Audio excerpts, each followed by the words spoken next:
Hi there. Welcome to Get Lit. My name's Pete Crooks. I'm an editor at Diablo magazine. Get Lit is a program that interviews local authors about their latest books and their interest in using public libraries. Today we're here with Lee Foster, a Berkeley resident and a very successful travel writer and photographer. Welcome, Lee. Thank you. How are you? Great. Pleasure to be here. So you live in Berkeley, but grew up outside of Northern California. Can you tell us a little bit about where you came from and how you came to the East Bay? Yes, I will. I grew up in Minnesota, small town in Minnesota, and then I went to Notre Dame as an undergraduate and decided to come out to Stanford to do graduate work in literature and to teach the young as a college professor. So that was my goal, and by the time I got to the end of the literary program at Stanford, I really wanted to do my own books rather than have a life of doing books about books. So I kind of began to do my own books. I had a novel published and a memoir of Minnesota published at that point. Then for reasons of romance, I moved to Berkeley. So that brings us to about 1970, and I've been in Berkeley ever since and really enjoy our Bay Area. What were your impressions of Berkeley growing up in Minnesota and coming there in 1970? That was a pretty interesting time. It was a very stressful time. Yeah. And the world I grew up in Minnesota was a much quieter Eisenhower-ish era in the 1950s. And you know, the world of Stanford and Berkeley in the 60s was, you know, a very stressful time with the whole Vietnam situation and so forth. So, and did you always have an interest in travel? You've been really to most points on the globe now, professionally, to document as a photographer and to write about it. What inspired that enthusiasm for travel? Well, I think it's a curiosity I have about nature and culture and wanting to get out and explore the world and come back and be of some service to people and defining the experience. And so early on, getting out to take a look at the planet and coming back and defining it in various ways, you know, maybe an article, maybe photography, maybe a book, and maybe on a website. That seemed to be the pattern that I got into. And it animates me, it keeps carrying me forward, and I don't anticipate it changing. I'm curious about the first published article or book. If you can reflect on that, what that was like for you, what the content was, and that kind of creative satisfaction of bringing something out for people to read. Well, really, my first book was called Making the Most of the Peninsula. It was a travel book about the peninsula. The experience of doing that book was quite interesting to me in several ways. Again, the year was about 1980, and it gave me the sense of a territory that could be mine. I mean, I could commit to studying the Silicon Valley and publishing a book, as I did with Presidio Press. And it was also a kind of interesting time of technology breakthroughs. And I had figured out how the publisher could get the book all laid out from my computer disks. And I also had figured out how CompuServe could publish the book online for me, and I could have a new stream of royalty and a new way to contact people or to communicate with people with the book. So I think that comparable to your Grand Canyon experience, probably that first book, Making the Most of the Peninsula, with a company called Presidio Press, was the launch point where I knew that this is what I would do. And you were publishing online in 1980? Yeah, it was actually about 1982. I did an agreement with CompuServe, and I'm kind of in the record as the first travel journalist to earn $1 in the online world. That's fascinating. And at that point, you may recall the the systems were very slow, like 300 baud. The words would come across your screen. And CompuServe had a plan where you could buy their premium service. In other words, you could get certain content, which you paid a huge amount for, but people were interested. And so I got a 10% royalty of the premium content. I made a proposal to them that I'd put all my travel writing on. I put my Yellowstone article on, one of my first Yellowstone pieces, for example. I began putting my articles on, and I put a lot from that book on. So that kind of propelled me in one direction that I've taken in travel journalism, which was the high-tech direction. So I've always been interested in magazines and books and newspapers, but I've always also been interested in the other side. And the irony is that the book was called Making the Most of the Silicon Valley, Making the Most of the Peninsula, which happened to be the emerging high-tech area. Sure, certainly.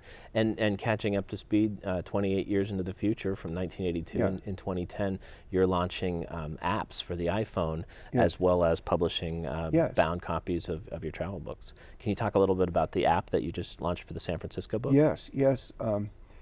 My two most recent books are called the travel photo guides to San Francisco and Washington, D.C.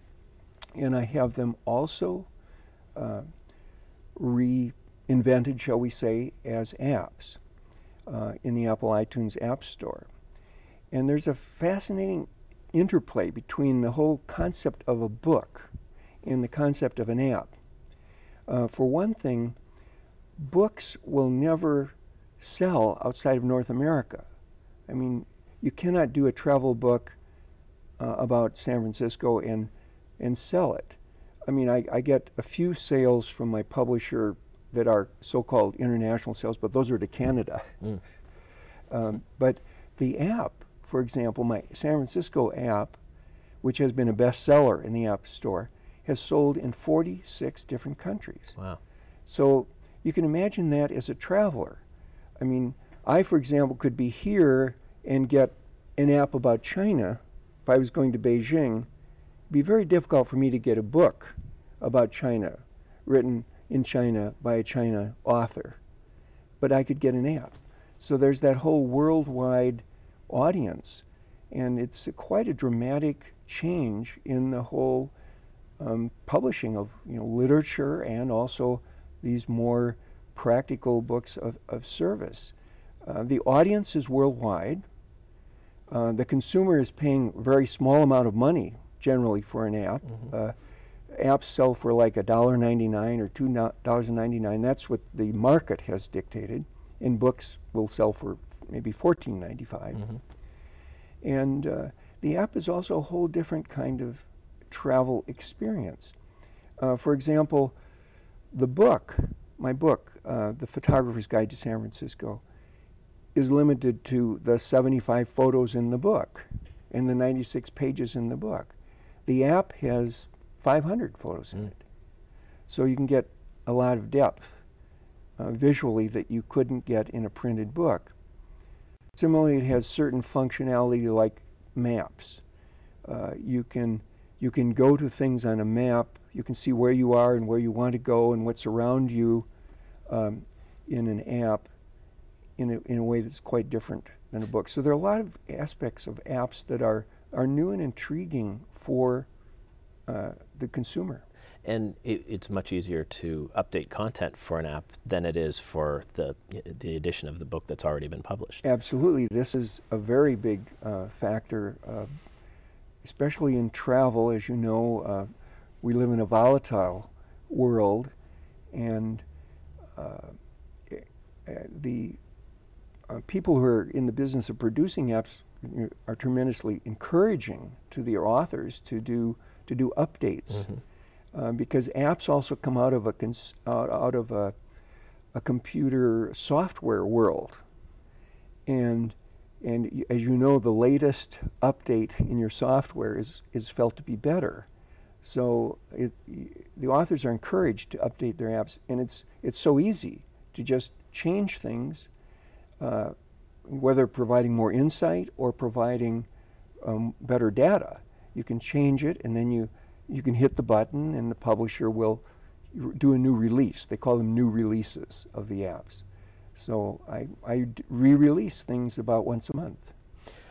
I remember about 2004, 2005, you and I were on the same press trip to It was to Yellowstone. to Yellowstone National Park. Yeah. That was a wonderful trip. We covered a huge amount. It's an enormous national park. Yes. And I don't do nearly as much travel writing as you do, but I do enjoy it very much.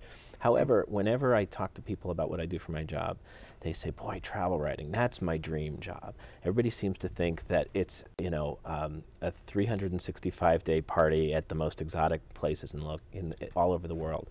But I found that it's very challenging work. You've got a limited amount of time, and you have to cover as much of the area as possible. Now, since you do so much photography, you have twice as much work to do. You have to get the Yellowstone shot with the right lighting at the right time of day. So can you talk a little bit about what a travel writer does and how you do a good job serving the reader? Well, I think of a travel writer as a kind of a scout in the sense of the Old West. You know, you go out, you explore the territory for the wagon train coming, etc. And I love to do that.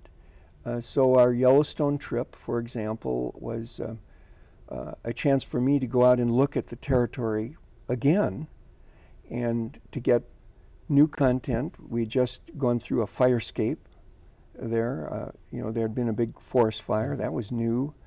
The return of the wolf to Yellowstone was new. That was interesting information to get. You have to do the article, you have to do the book, you have to process the photography, you have to find the market for all this if you're going to stay in business. And some of us still have to make a profit. And so it's a long process. And I would say the key to it is that you have to, as a travel writer, know a subject that you love. I mean, you have to want to focus on a subject that you love, and for me, like Northern California is my biggest single subject. And then you have to want to give service to people. I mean, you have to want to take their questions. You have to want to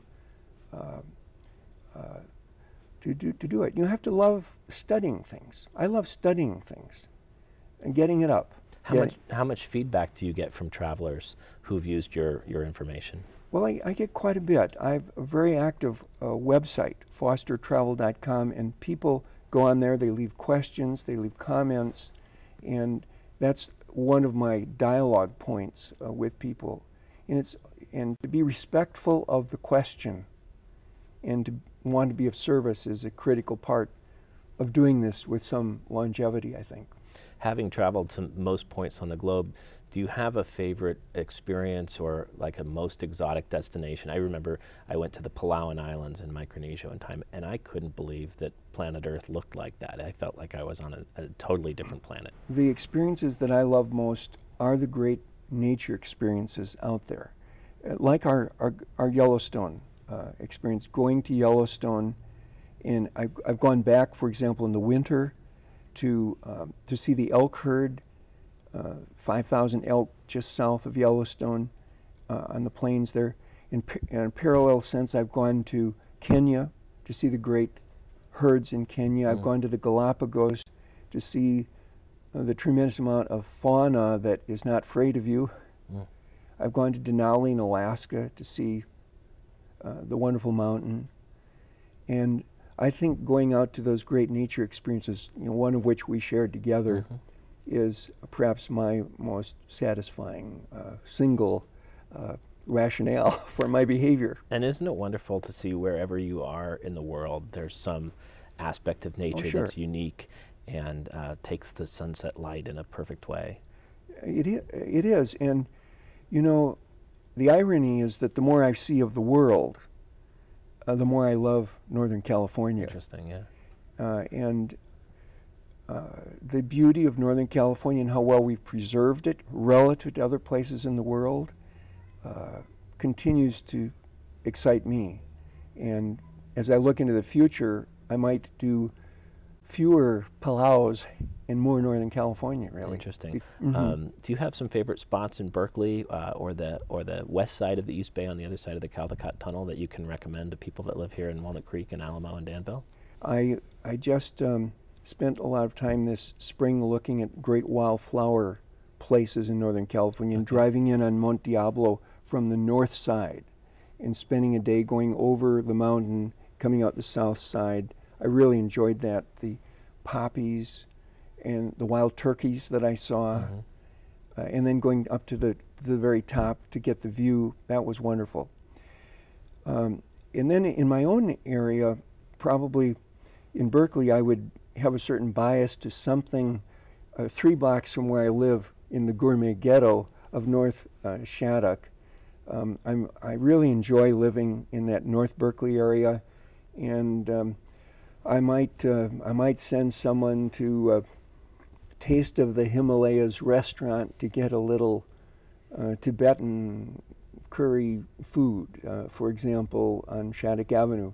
So I have my favorites in that area. And then from a nature point of view, I like to go out to the Cesar Chavez Park on the bay, which is a wonderful example of what we do here in Northern California. 30 years ago it was a dump, literally, in a landfill, and it's now a park. It's a beautiful bayfront walking area. I mean, if over in Walnut Creek you get feeling a little too landlocked, you can get a view of the water over at that Cesar Chavez Park. And I've often enjoyed walking around that Cesar Chavez Park and watching the kite flyers and so forth. But since we're also here in the Walnut Creek Library, I'd like to talk to you about the importance of public libraries. And first off, growing up in Minnesota, did you have a favorite library that you went to as a kid? Well, yes, and this is a good illustration of the role of the library. We had a wonderful Carnegie library in our town. And this Carnegie donated a lot of money at a certain time. It was a good example of, gifted donorship at a critical time. And as a result, this town that I was in had a beautiful library. It was a kind of a palace of the word. And it was a place of wonder. And I got a tremendous sense of adventure going there. I enjoyed going there. I enjoyed the books that were available in the stacks. Access was important. And I think this helped animate me into loving to read and then thinking of creating books in the future. So the library was very much an inspiration to me. And I see libraries today, like this beautiful new library that we're in, as really important, egalitarian forces in our society. I mean, the library is for everyone. It provides access for everyone to the great world beyond intellectually. Costs are not an issue. Race is not an issue.